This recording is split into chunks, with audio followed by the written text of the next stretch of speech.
Hi, everyone. We're about a minute shy, but there's a little extra explanation time, so I'm going to get going. My name's Rob Weisberg. I'm in the Publications Department of the Metropolitan Museum, and it's my pleasure to moderate two back-to-back talks. We haven't so much lost a speaker as gained a pre-recorded presentation.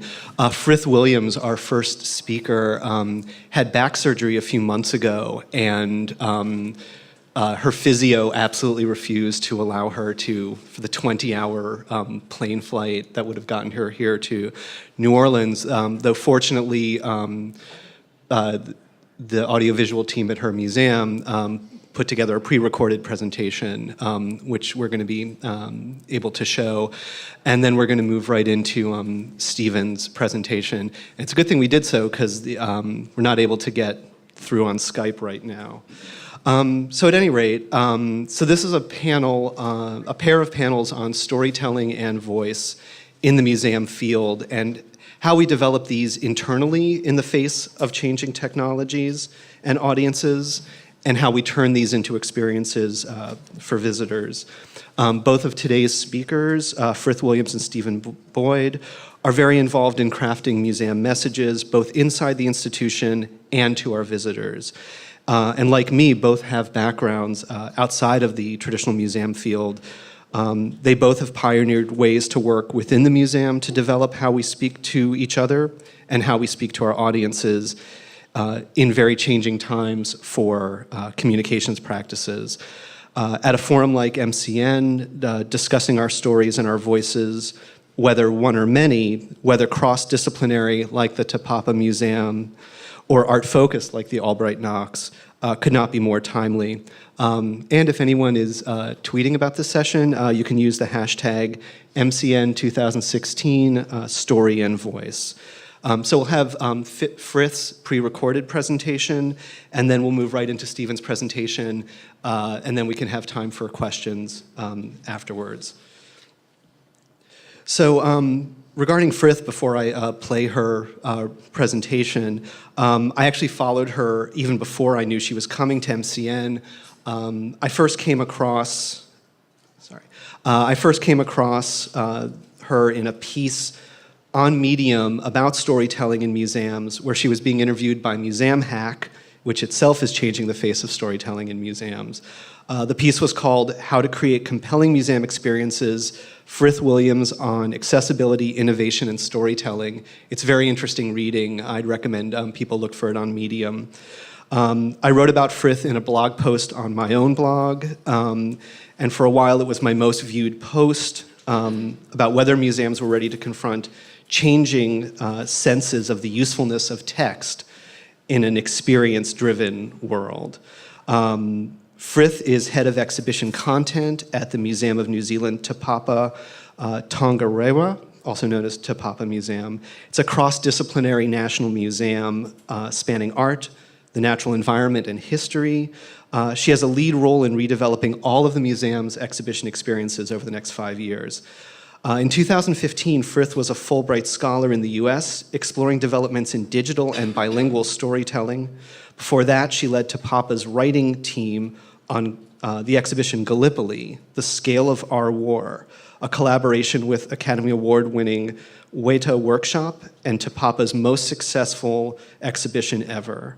Earlier, but still, she was at Learning Media, which was then New Zealand's largest educational publisher, and working on digital and print-based learning resources for kids.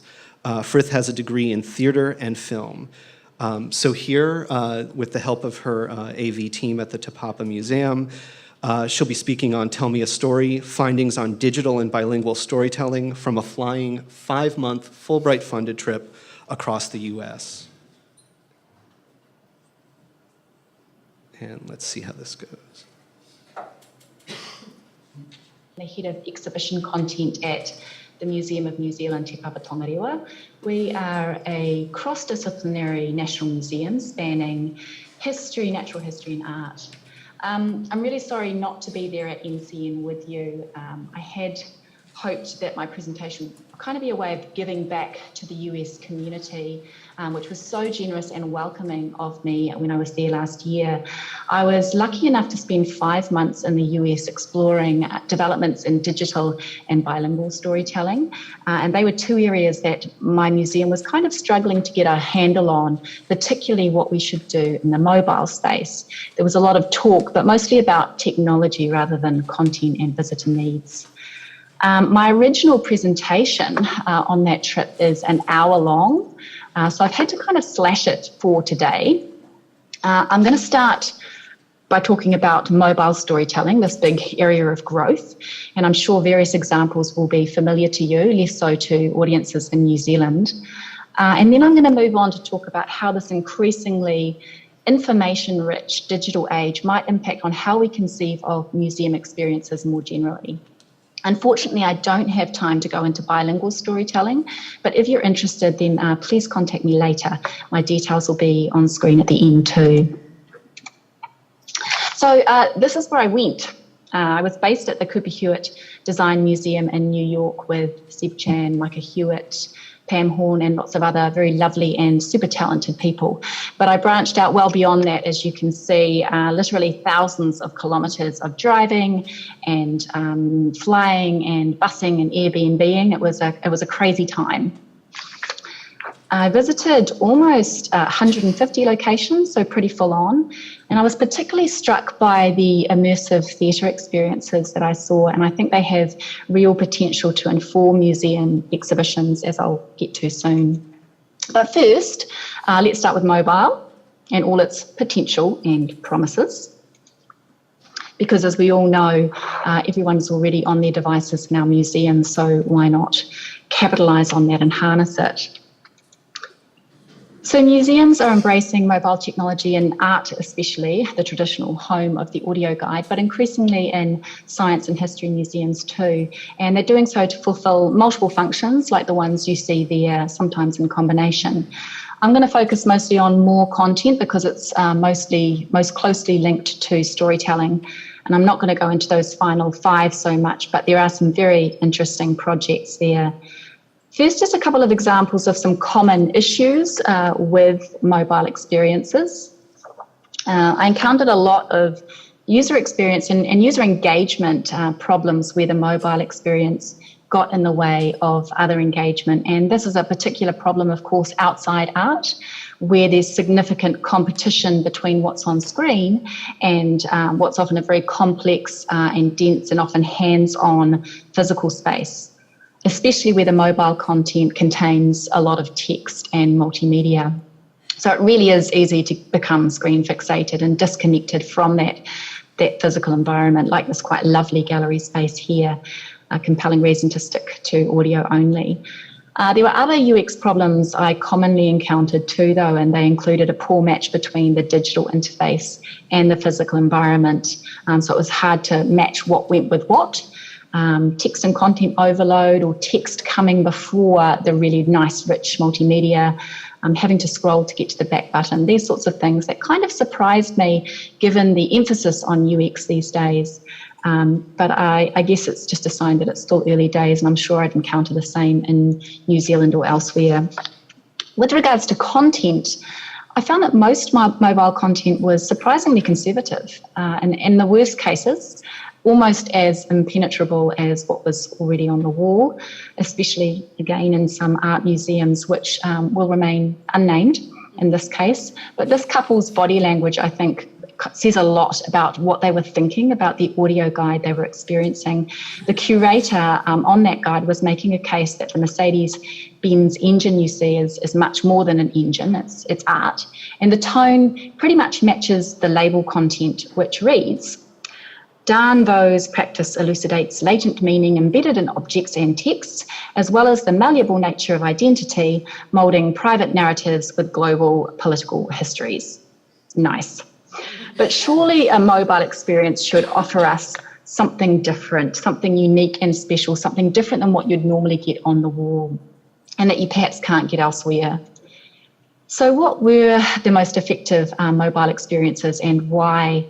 I'm going to go through 4 traits and examples, and I'm sure at least some of you will be familiar with these. The first is keep it real.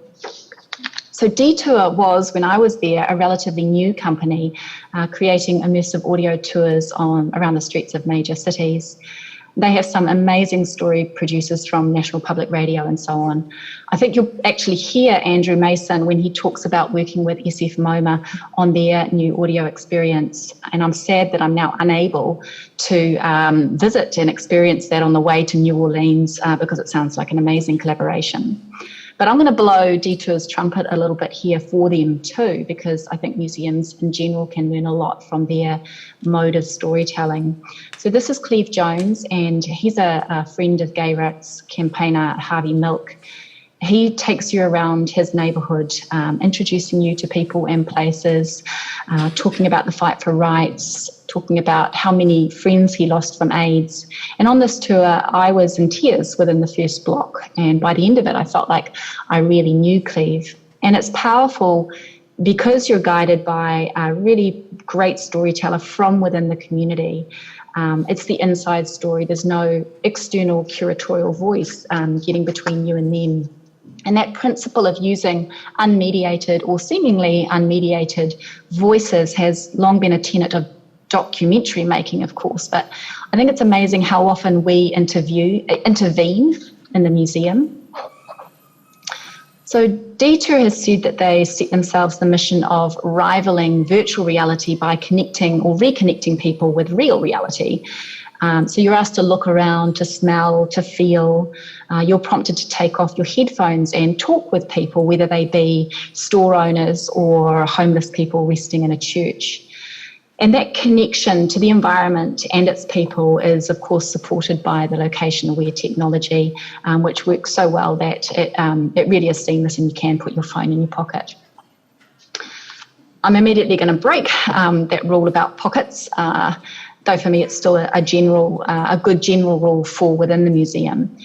I know that Jeffrey Allen Rhodes and John Russick talked about their augmented reality app collaboration at Museums and the Web last year, this one. But from my outsider's perspective, I think it also has real potential. Here, the mobile experience isn't competing with an environment already laden with interpretation. It's the sole interpreter of that environment and really brings it to life. So you look through your device and see scenes of the city of Chicago overlaid with images and moving footage from the past. It's kind of like going through this crazy porthole and finding a world where the past and present live together. And this project, I think, also really shows the potential to reconnect museum collections to their places and to their communities. And that one was in prototype form when I was there, by the way, but I believe that they're aiming to publish their first immersive audio tour soon or now. And I think we're probably in for something very special, particularly if they call on community members to voice those stories. Just a side note here, in the museum, I preferred augmented reality experiences that retained the connection with the space and others around you. So in here, instead of using a mobile device, you've simply got a screen fixed in the space that you can line up with the dinosaur and bring it to life. And everyone can and was enjoying that together. So number 3 is present diverse perspectives. The Met, for their body language tour, brought in people like musicians, choreographers, sign language interpreters, even neuroscientists to interpret their sculptures. A neuroscientist, for example, explains why you feel cold when you look at the sculpture. And the Rhode Island School of Design was doing something similar. It's unscripted, it's natural, and it's been really well received. And the content is also in stark contrast to the generally traditional high-level interpretation that's on the walls. And similarly, the Getty has some lovely tours built around different interesting voices. In this case, kids' voices. The kids' tours are excellent and, again, really different from what's on the wall. And what I think their producers really get is that sometimes those kids' perspectives can be left as they are. They're spontaneous and powerful enough on their own. And other times they need some help. They need a story and other kind of key ideas built around them. And so that's what the producers do. But in both cases, those voices lead, as they do with Detour as well, and the kids' perspectives are also validated. It was interesting actually to meet Nina Diamond at the Met and discover that she worked on both these experiences, the Mets and the Gettys. I hadn't realised that, and it just goes to show how important it is to bring in those really good storytellers, good writers and good audio producers. So the only thing that struck me here was, why don't we make art this fun for adults too? Why just kids? And I think that SF MoMA, working with Detour and groups like Museum Hack, has taken a huge step in the right direction there. So number 4, empower people, following on from the kids' perspectives. I think, we have to remember that as museum practitioners, we do exert huge power in being the storytellers. So this isn't just about presenting new perspectives, but also allowing our audience to voice theirs and share their stories. And there's a real move towards this, of course, and a really great digital example is Voices at the De Young in San Fran, and it's by Halsey Bergend, a sound artist who creates participatory, location-aware installations. You might have read about similar works that he's done in the past, like Scapes. So as you wander around the sculpture garden, you can hear different perspectives on the art interwoven in this ambient soundtrack. And the coolest thing is that you can add your own response while you're there, and it's immediately incorporated into that soundscape. So it's kind of like walking in and out of people's heads, and is a really powerful and magical way of demonstrating subjectivity around art. Unfortunately, Voices isn't promoted at all well, and it's a huge shame. I could hardly find it, but I'm not even going to try and tackle that now. As an aside, and moving a bit beyond mobile devices, I was incredibly inspired by StoryCore mobile storytelling studio, which I'm sure many of you have seen and participated in, this mobile trailer, travelling the country and allowing people to share their stories in their communities, family and friends interviewing each other, so without that intermediary. And Brad Larson's Story Kiosk is a great example of this sort of approach, appearing in museums too, in exhibitions. And it's certainly something that we're looking at in collaboration with other organisations. And I also want to explore the potential of allowing people to share their stories about their objects, their treasures, not just in the museum, but outside it. So, it's about reconnecting our collection items with their communities again. But back to mobile. Unsurprisingly, the mobile storytelling that was most successful was in art museums or outside the museum, where it wasn't competing with a lot of other content, as in all the examples I've just shown you. Cleveland Art Museum is worth mentioning for its really visitor-friendly mobile interpretation. Their Art Lens app gives you really nice bite-sized text which answers likely questions, and it focuses on really looking at works. There are really good short chunks of multimedia. Great stuff. My only question here was, gosh, wouldn't it be great if this text was on the label, because it's so much better than the more academic interpretation there. And gosh, wouldn't it be great if this multimedia track was in the gallery too for everyone to access. But of course here, as in many places in the US, the subject experts or curators have a huge amount of control over that gallery space. I saw it in most art museums that, the primary interpretation was often very academic or dry, sort of standard thing. So even when you've got this lovely, accessible, innovative digital work, it's a pocket, and there's a big gap between it and 95% of the experience, which most visitors access. And I'm really aware that changing that isn't easy, and it certainly requires a fundamental culture shift and support from the highest level of the executive for shared authority over the galleries. So I guess this is my challenge to the executive more than anything, because if this lovely digital content remains a digital extra off to the side, not the main way in, I'm not sure that widespread uptake and impact are possible to the degree that they might be.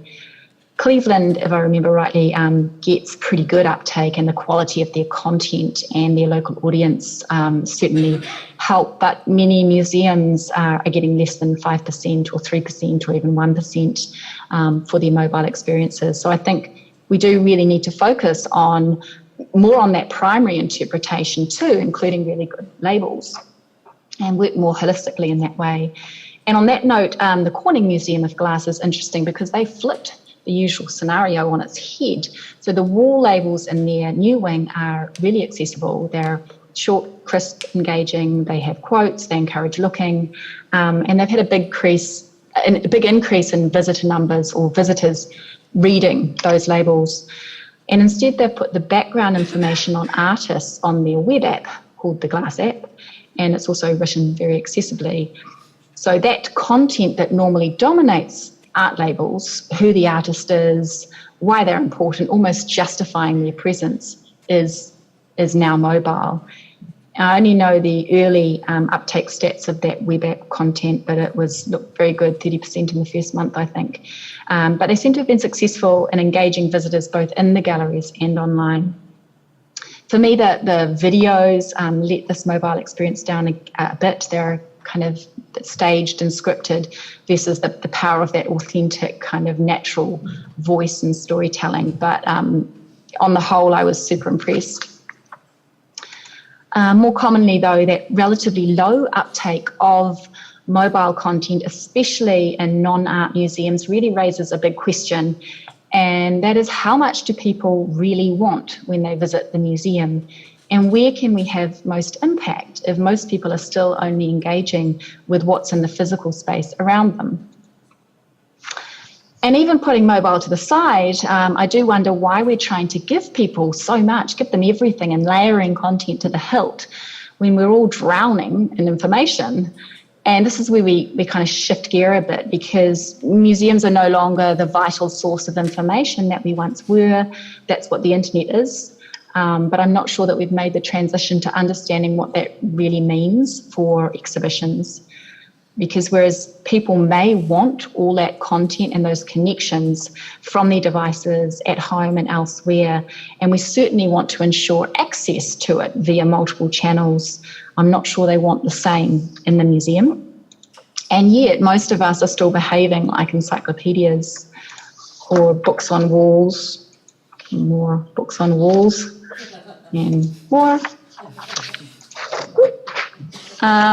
And perhaps we actually need to filter out some of that noise and pare things back a bit, give people a different sort of experience, and connect them to opportunities to find out later when they want to, and when they're on their own and can, like Cooper Hewitt's pen does by allowing saving.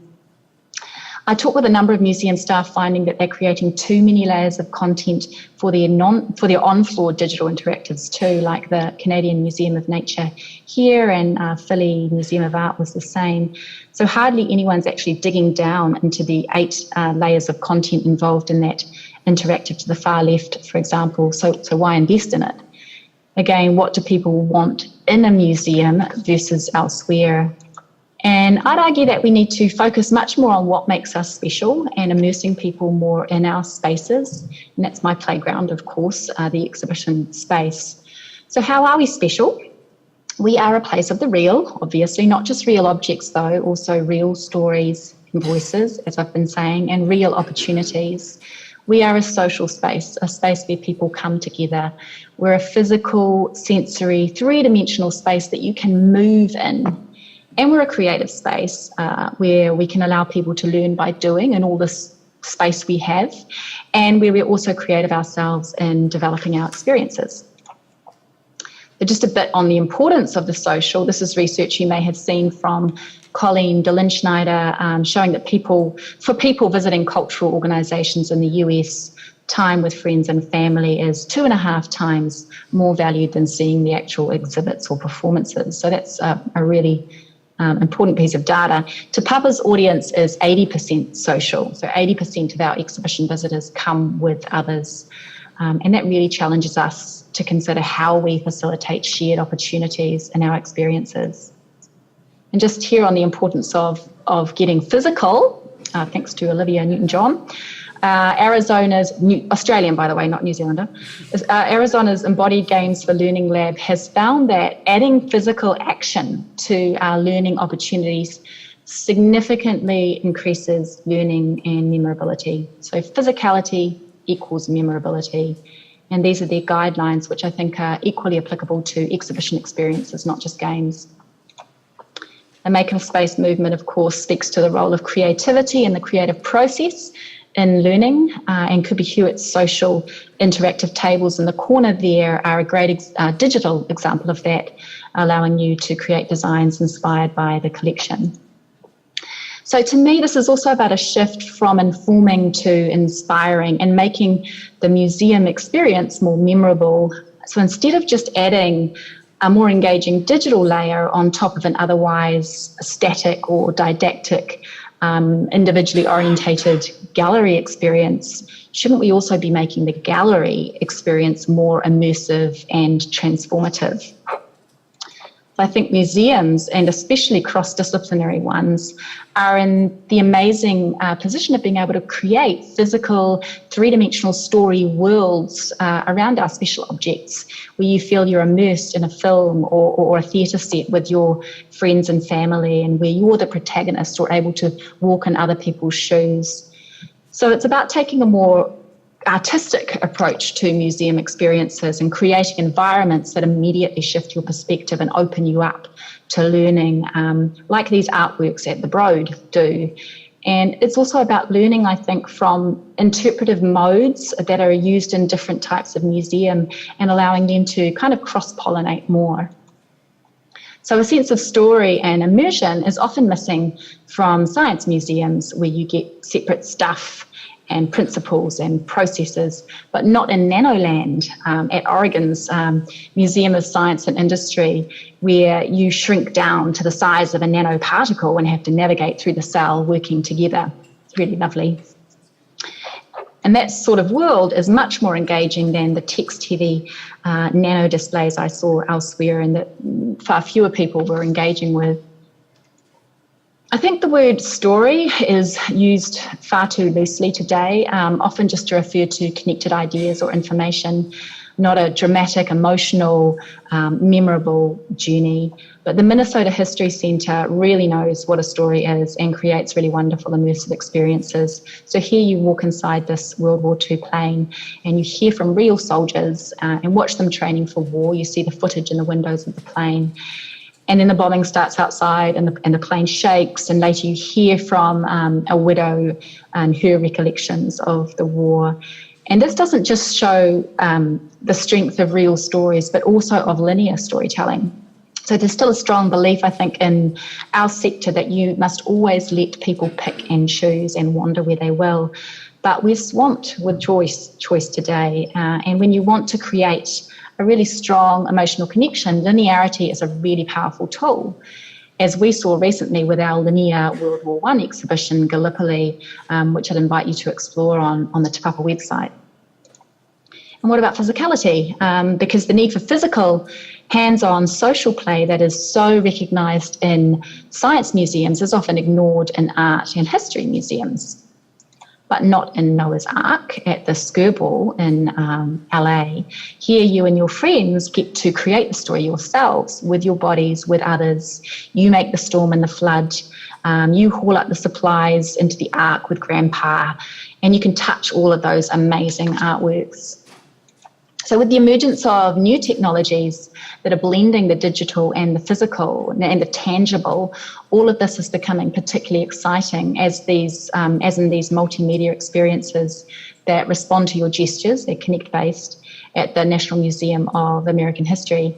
So you can virtually dress up in clothes from different eras. You can explore food from over the years on an interactive dining table and explore an interactive book on the history of the bicycle. So it's all physical, tangible, and social stuff. And on that topic of social, science museums have increasingly been exploring social behaviour and engaging visitors in social experiments like this one. How close can you get to someone you don't know before you feel really uncomfortable?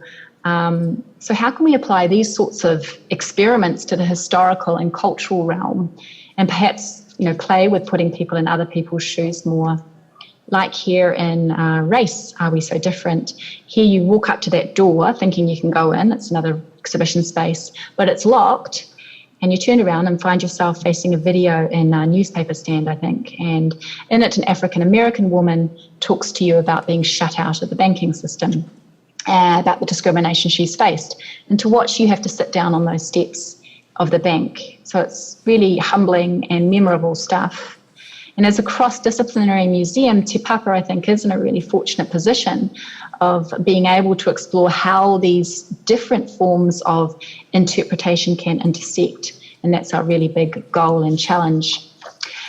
And to wrap up, I think that there are exciting ways that we can use technology to support what makes us special, the physical, the social, the creative, to support and open up those cross-disciplinary connections and to help us inspire, involve and empower our visitors rather than just inform them. And this is Connected Worlds at New York Hall of Science, which I encourage you to check out online if not in person. And it epitomizes this sort of approach for those who can afford to create something like this. It's a massive projected world with 4 ecosystems, and you need to keep them in balance by physically dragging logs to direct the projected water flow. You can plant seeds by holding your hand up. You can cut plants down by slicing through the air. And you have to cooperate to keep everything in balance. So New York Hall of Science doesn't expect kids to walk out knowing the definition of a scientific feedback loop, as they've said, but they do hope that they'll have a physical memory of the basics and be inspired to learn more. And that's exactly what I think we should be doing, because we can't do it all. And that's me. Look, thank you very much for your time. I hope you have a great conference, and a huge thank you to absolutely everyone who spoke with me and who welcomed me and who let me stay in their houses with them when I was there last year. You were all awesome. Kia ora from New Zealand.